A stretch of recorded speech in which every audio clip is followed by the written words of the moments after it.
जितनी बड़ी मछली उतना गहरा जाल, ये कहावत बिल्कुल फिट बैठती है अमेरिका पर, जो दुनिया को अपने जाल में फंसाने की कोशिश करता है। लेकिन हर बार भारत ने अमेरिका की आंखों में आंखें डालकर जवाब दिया और कहा है, हमारे फॉरेक्स रिजर्व पर तुम्हारा कोई हक नहीं है। जी हां, आज हम बात करेंगे उस बयान की जिसने भारत अमेरिका रिश्तों में हलचल मचा दी। अमेरिका के White House trade adviser Peter Navarro ने कहा कि भारतीय रिजर्व बैंक यानी आरबीआई अपने पास पड़े अमेरिकी डॉलर रिजर्व का इस्तेमाल अमेरिका से पूछकर ही करे और खासकर रूस से तेल खरीदने के लिए इन डॉलर का इस्तेमाल बिल्कुल न करे। लेकिन इस बार भारत ने चुप्पी नहीं साधी। भारत के पूर्व विदेश सचिव कमल सिब्बल ने ऐसा करारा जवाब दिया कि वॉशिंगटन की आंखें नाच गई। दरअसल पीटर नवारो ने हाल ही में फाइनेंशियल टाइम्स में एक आर्टिकल लिखा और सीधे भारत को टारगेट किया। उनका कहना था, भारत का अमेरिका के साथ 40 बिलियन डॉलर का ट्रेड सरप्लस है।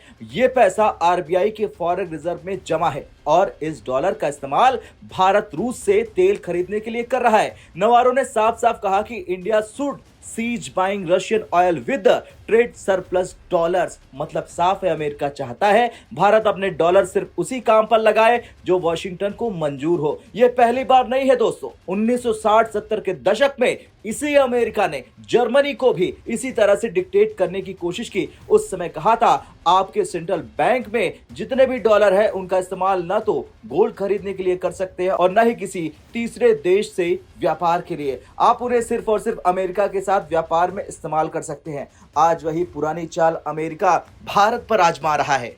अमेरिका का असली चेहरा यहाँ और भी साफ हो जाता है। उसके कॉमर्स सेक्रेटरी वेसेंट का बयान याद कीजिए। उसने कहा, चीन ने युद्ध शुरू होने के बाद रूस से तेल इंपोर्ट सिर्फ 13 से 16% बढ़ाया है, लेकिन भारत ने 42% तक बढ़ा लिया। भारत सस्ता तेल खरीदकर महंगे दाम पर बेचता है और अरबों डॉलर कमाता है। इसलिए हम चीन को नहीं, भारत को टारगेट कर रहे हैं। यानी अमेरिका का डबल स्टैंडर्ड साफ है, चीन को छोड़ देना और भारत को घेरना। अब आते हैं भारत के जवाब पर।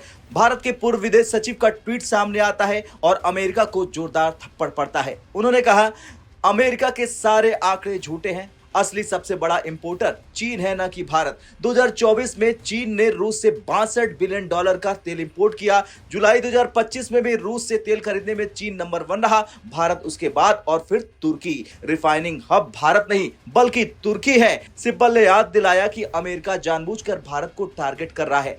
सबसे बड़ा और करारा जवाब तब सामने आया जब सिब्बल ने अमेरिकी कंपनियों की कमाई का जिक्र किया। उन्होंने कहा, माइक्रोसॉफ्ट, गूगल, अमेज़न जैसी कंपनियां भारत से हर साल 35 से 40 बिलियन डॉलर कमाती हैं। तो क्या भारत कह सकता है आप इस कमाई का इस्तेमाल सिर्फ भारत में ही करें? नहीं ना। तो फिर अमेरिका को भी कोई हक नहीं है कि वो भारत को बताए कि भारत अपने डॉलर रिजर्व का क्या करे। अब अमेरिका का यह बयान खतरनाक है क्योंकि ये सीधे भारत की आर्थिक संप्रभुता पर हमला है। डॉलर की होल्डिंग्स आरबीआई की प्रॉपर्टी है और अमेरिका का उस पर कोई अधिकार नहीं है। आज अगर अमेरिका की बात मान ली गई तो वो कल भारत की हर डील रोक सकता है। यही वजह है कि भारत ने पहली बार इतनी कड़क भाषा में अमेरिका को जवाब दिया। अमेरिका की ये पॉलिसी एक और बड़ी गलती कर रही, वो है भारत और चीन को करीब लाना। अमेरिका चीन को छोड़कर सिर्फ भारत पर सख्ती दिखा रहा। इसका सीधा असर यह है कि भारत भी अब मजबूरी में चीन के साथ तालमेल बढ़ाने लगा है। यानी अमेरिका की डिवाइड एंड रूल पॉलिसी अब उसी पर भारी पड़ सकती है। खैर, कहानी साफ है, अमेरिका आज खुद को दुनिया का मालिक समझ बैठा है। वो चाहता है बाकी देश उसकी डिक्टेशन पर चले। लेकिन इस बार भारत ने जो जवाब दिया है उससे साफ है कि भारत अब किसी की कठपुतली नहीं है। भारत अपने फॉरेन रिजर्व का इस्तेमाल अपनी मर्जी से करेगा, चाहे रूस से तेल खरीदना हो या फिर सोना। अमेरिका को कोई हक नहीं है कि वो भारत को रोके। अब आपकी क्या राय है? क्या भारत को और सख्ती दिखानी चाहिए अमेरिका पर या फिर कूटनीतिक बैलेंस बनाए रखना चाहिए? कमेंट कर जरूर बताएं। जय हिंद।